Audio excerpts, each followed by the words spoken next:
I'm very glad to be with you and to participate to that discussion this afternoon addressing women's place and role in the 21st century society.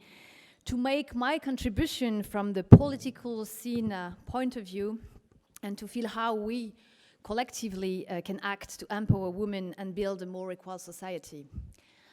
I have to admit I'm very happy to be here, and actually I thought a lot of you these last 2 weeks. Thought a lot of you about that meeting. At first, because it was last week on the 8th of March, you know, that special day of International Day for the Women's Rights. Because by coincidence, I was hosting here in Paris the General Assembly of an important French association for water that was gathering representatives of the city, of the French states, of researchers, NGOs, and also private companies for waters.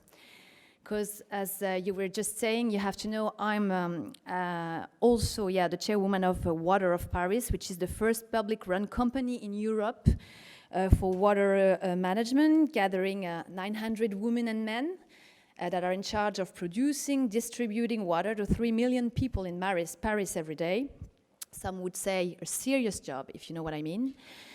And actually, on that special day in the room was filled with 85% of white, under 55 men. And I'm sorry, guys, but I have to say that story. And in 4 hour times, I actually experienced more sexist cliché than in 10 years of political life. It begins with that important man from French multinational explaining to me that he would so much to hire much more women as engineer, but you know, they don't take that kind of degree and schools, so they cannot do it. Then, as I was explaining to another one how difficult it still was to be a woman in political life, he told me, yeah, I understand, but you know, for a woman, you deal so well with your thing, and you actually understand technical business. That's amazing. Thank you. And then eventually they were so proud of themselves as they elected me as the vice chair of the association. For the first time it was a woman on the 8th of March. And actually my other quality above being a woman was that with the city of Paris I could provide the association with 3 rooms to meet for our meetings. And that is just a bit of what I heard that day, and actually definitely questioning the worth and the pertinency of having that special day for women. Second time I thought of you was actually on Tuesday. I was invited to the London School of Economics in London to share about the experience I'm having in policy making in Paris. And the professor introduced me really kindly, and he said, guys, today we have a real politician, so ask all the questions you want to ask to her. And at that time, you should have seen the student eyes, the eyes that were suddenly really wide open, joking, a politician, that girl. And that is actually something that I'm really experiencing, that eyes, that's that thing that I can see a lot of times since I'm elected for 2 years. And I have to say to the LSE students, we had a great talk that day, and I think at the end of the session, we agree on a lot of things. And eventually, I thought about that meeting many times because I actually, and that is something I think I have in common with Mayor Hidalgo in Paris, I like the particular atmosphere and the debates we can have in this women assembly. I think I'm always really happy to come, but also by saying that I think I recognize a signal that there is still a woman issue. If we feel so much we have to gather, meaning we still have something a bit different. I'm saying all these stories just to tell you something. It was to illustrate how much I can affirm in front of you today. Political world has not entered the 21st century inequality yet.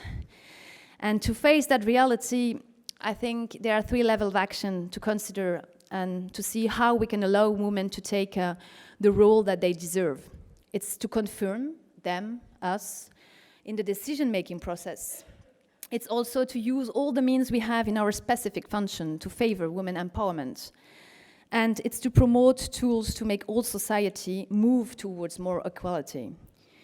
Regarding the first thing, women's role in decision-making, I have in mind since last year's two images that I think sums up a lot where we are in political world. I don't know if you remember last year during COP21, that's UN International Conference on Climate, arrived the time that we made the family picture of the head of states. And there were like something like 140 people, and you could hardly distinguish 10 or 12 women on that picture.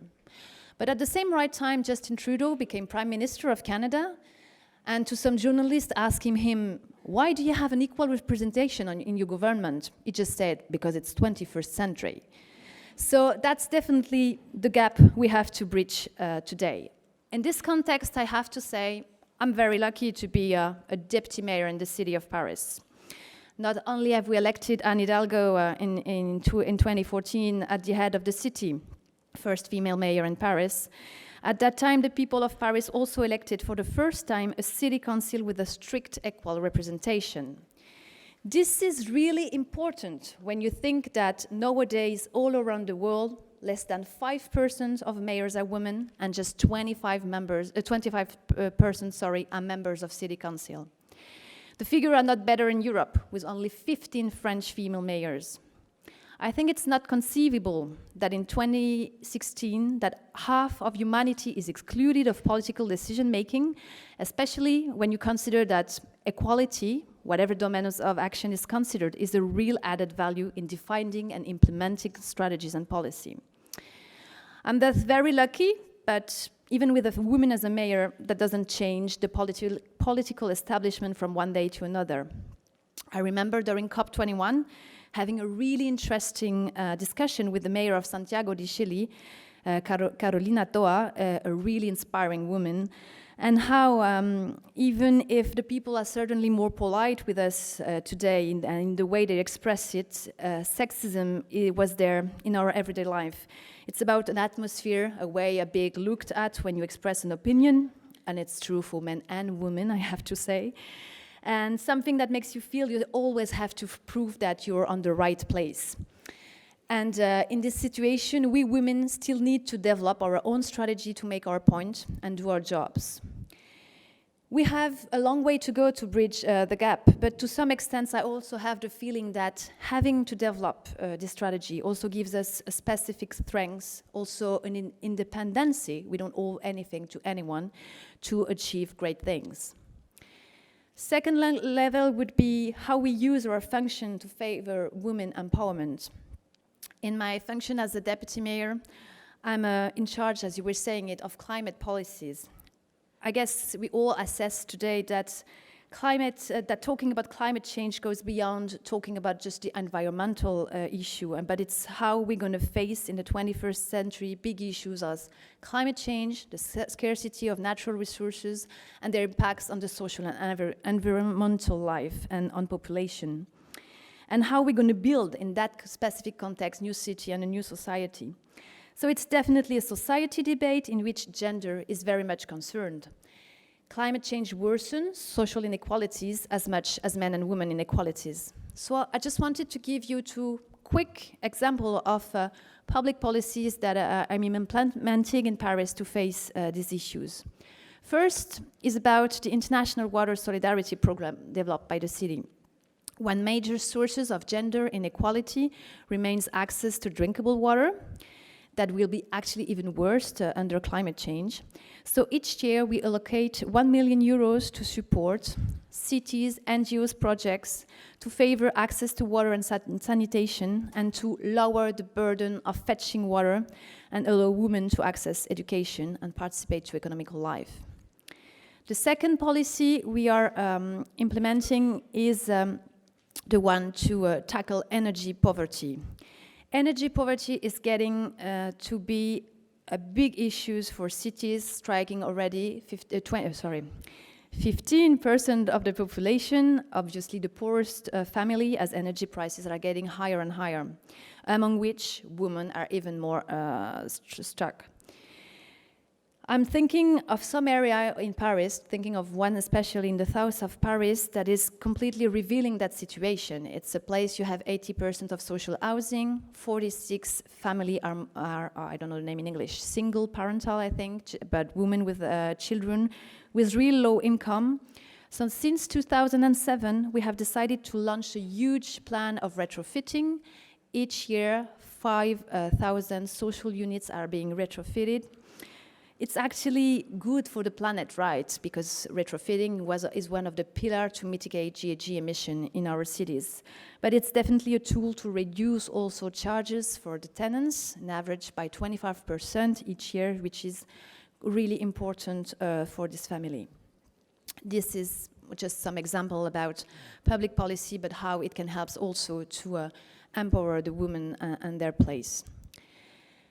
Eventually, to strengthen women's role in decision-making and ability to act, we definitely have to go further and faster.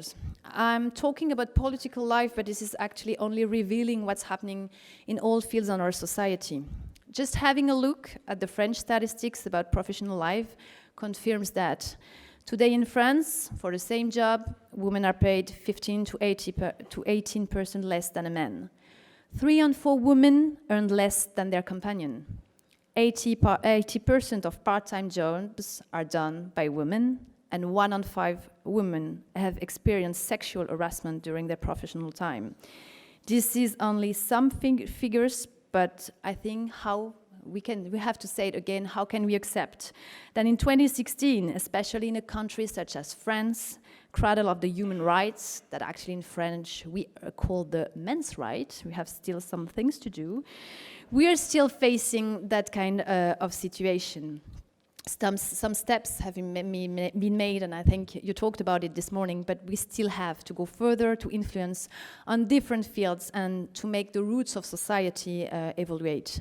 I think we need to develop more education program to end up with gender stereotypes and to stop it with the idea of some division of professional life with on one hand male-determined jobs and on the other one, a female's one, to strengthen the capacity building to favor legitimacy building of women. Since I'm elected, as I did it in LSE last week, I answer positively all the invitation from high school and uni when they ask me to come and talk to the students. And each time I tell the girls, if you believe in something, if you really want something, just go for it, don't doubt, don't hesitate, go. I think I would have liked someone to tell me that when I was 15 or 16. Don't lose your time, as many of us did. Don't ask yourself if you can do it. Just go for it. Try. You have the right to do it. In the same range of ideas, we're thinking with some other active women in Paris to create a network gathering women from different countries, origin, ages, job, function, interfering in the climate sphere, just to go in school and uni to introduce ourselves and give the opportunity to young women to imagine themselves in such jobs and responsibility function. Beyond education, we also have to support legal frameworks to achieve wage equality, to avoid discrimination, and to provide actually women with the same opportunity than men. But also we have to go on to break the glass ceiling we are still facing. For instance, by implementing laws for equal representation. I have to say, I was kind of critical some years ago when the parity law was adopted for the political world in France.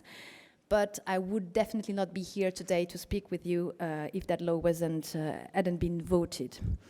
And I think that if we want to I'm now convinced that the cultural transformation that we have to make are so huge that we need to use the legal tool to move and to make women enter massively at all levels of responsibility in private and public sphere. In 2011, France adopted a law for equal representation in boards of directors in the major public and private companies. Equal was actually 20% to be reached in 2014 and 40% in 2017. Definition still has to be seen, but nevertheless, this remains an efficient tool as in 5 years, major French companies have reached a rate of 30% of women in this board of directors. eventually, and I'll finish on that point, I think we have also to move towards what I would call the new world. When I have in my everyday life to tell and to talk about climate, that society debate I was just mentioning, I usually talk about a new paradigm coming and about the ancient and the new world competing. I think it's out the vision of society between categories as companies, politicians, NGOs, when it's about talking about climate, but no, people, there are people stuck in the old world that is productivism, old economy, just financial growth, etc., etc. And you have the one that have just decided they imagine the new world and how we're going to change the society model. I think it's the same for the issue of women. I definitely see enthusiastic dynamics everywhere in our cities, company, in our society, held, and we have to say it again, as much as women as by men. And I think definitely we have to give us the means to highlight them, to set women and men on the path to, for me, what should be a more sustainable, a safer, but also a more equal society. Thank you.